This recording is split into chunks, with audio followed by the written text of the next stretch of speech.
नमस्कार, आप देख रहे हैं डॉक्टर साहिब, आपके साथ मैं हूँ मुस्कान। दर्शकों, आज के इस एपिसोड में हम बात करेंगे डिनाई के बारे में, जिसे हम इंग्लिश में रिंग वर्म भी कहते हैं।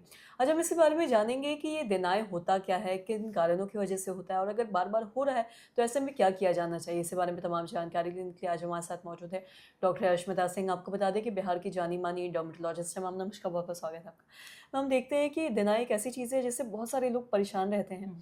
मैं सबसे पहले तो आपसे ये जानना चाहूँगी, डिनाई होता क्यों है? इस बारे में आप थोड़ा बताएँ। डिनाई एक कॉमन टर्म है फंगल इन्फेक्शन के लिए।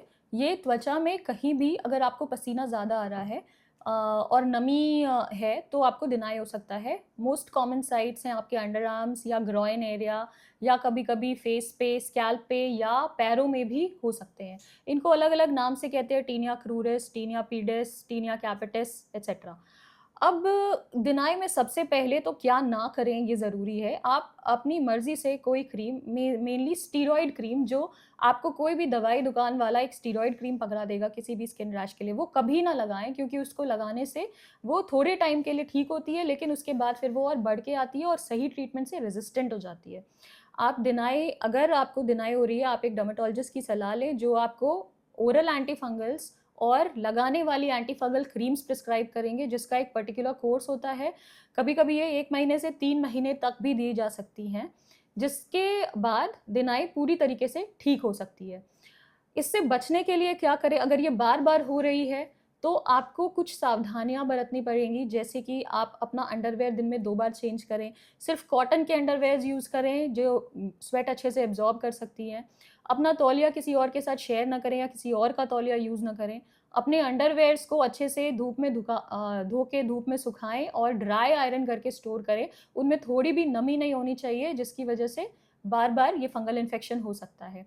आप कुछ पैरों के लिए कुछ एंटी फंगल पाउडर्स आते हैं जो आप अपने जूतों में छिड़क सकते हैं रोज़, अगर बार-बार पैरों में भी फंगल इन्फेक्शन हो रही है। जी। और साथ ही डिनाई के बारे में बात करें तो ये हुँ। डिनाई क्या सिर्फ़ मानसून में ही होता है या किसी भी टाइम पे ये हो सकता है? और साथ ही अगर किसी को भी हो सकता है, और हुँ। क्या ये एक-दूसरे से फैलता भी है? मॉनसून में ज़्यादा होता है क्योंकि एनवायरनमेंट में मॉइस्चर और ह्यूमिडिटी ज़्यादा है, लेकिन ये किसी भी मौसम में हो सकता है। किसी भी मौसम में आपके जो प्राइवेट पार्ट्स हैं या पैरों हैं जिसमें पसीना ज़्यादा उँगलियों के बीच में पसीना जम रहा है और आप ठीक से क्लीन नहीं कर रहे हैं, तो ये विंटर्स में भी देखा गया है। जी। और साथ ही ये फैलता है, ये एक-दूसरे से फैल सकता है। अगर आप किसी का यूज़ किया हुआ तौलिया या यूज़ किया हुआ मोजा पहन लें, तो आपको भी हो सकता है। जी। और साथ ही इससे अगर बचने के लिए हम बात करें तो हुँ, जैसे जो चीज़ें हुँ, आपने बताई हैं, हुँ, वो चीज़ें तो करनी है, और साथ ही हुँ। कुछ ऐसा है जो लोग अक्सर करते हैं जो नहीं करना चाहिए लोगों को?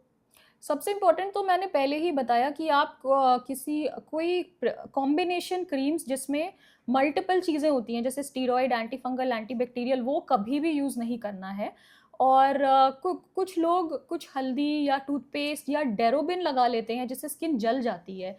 ये चीज़ें इस्तेमाल करना बंद करें। आप एक प्रोफेशनल एडवाइस के साथ अपना डिनाई का ट्रीटमेंट करें क्योंकि ये बहुत प्रॉब्लमैटिक हो सकता है। जी। और साथ ही डिनाई को ये भी देखते हैं, हुँ, एक बार ठीक हो जाता है फिर ये फिर से वापस हो जाता है। हुँ, तो ऐसा कुछ है क्या कि अगर किसी को एक बार हो जाए तो बार-बार अगर उन्हें पसीना आ रहा है हुँ, फिर तो हुँ, ये बार-बार उन्हें हुँ, होता ही हुँ, रहेगा? हुँ।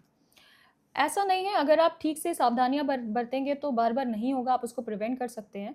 और ये इसलिए भी बार-बार होता है क्योंकि आपने उसका पूरा कोर्स कंप्लीट नहीं किया है, जो एक प्रिस्क्राइब्ड कोर्स है, जो कभी 1 महीने से 3 महीने तक हो सकता है। क्योंकि ये क्या होता है कि ये आपकी स्किन के में जो बाल हैं, उनके रूट्स हैं, उनमें जाके फंगस छुपा रहता है। हो सकता है वो सतह से ठीक हो जाए, लेकिन अगर जड़ में अभी भी फंगस मौजूद है, तो वो फिर से उभर के आएगा। इसीलिए अगर आप पूरा कोर्स कंप्लीट नहीं करेंगे, तो ये रिकरेंट हो सकता है। जी। मैम, बहुत-बहुत शुक्रिया तमाम जानकारी देने के लिए। तो आशा करते हैं दर्शकों कि आप भी ये समझ पाए होंगे कि डिनाई किन कारणों की वजह से होता है, और क्या चीज़ें करने से बचना है ताकि आपको बार-बार ये ना हो। तो आशा करते हैं जो तमाम जानकारी है आपके लिए लाभदायक रही हो। तो आज के इस वीडियो में इतना ही। अगर आपने अब तक मेरे चैनल को सब्सक्राइब नहीं किया तो तुरंत कर लिए, साथ ही हमारे फेसबुक पेज को लाइक करें। वीडियो देखने के लिए आपका धन्यवाद।